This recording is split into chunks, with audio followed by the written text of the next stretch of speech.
Saudara, pihak Universitas Islam Makassar atau UIM Al-Ghazali resmi memecat dosen berinisial AS usai aksinya meludahi seorang kasir di salah satu swalayan. Perbuatan dosen tersebut dinilai melanggar kode etik. Rektor UIM Profesor Muammar Bakri menyebut AS adalah dosen aparatur sipil negara yang diperbantukan mengajar di UIM.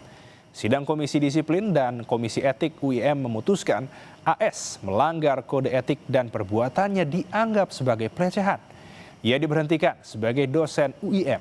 Dosen AS meludahi seorang kasir gara-gara tidak terima ditegur usai diduga menyerobot antrean.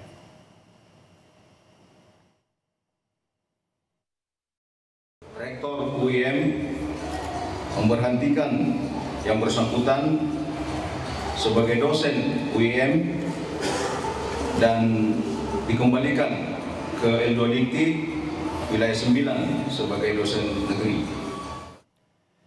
Informasi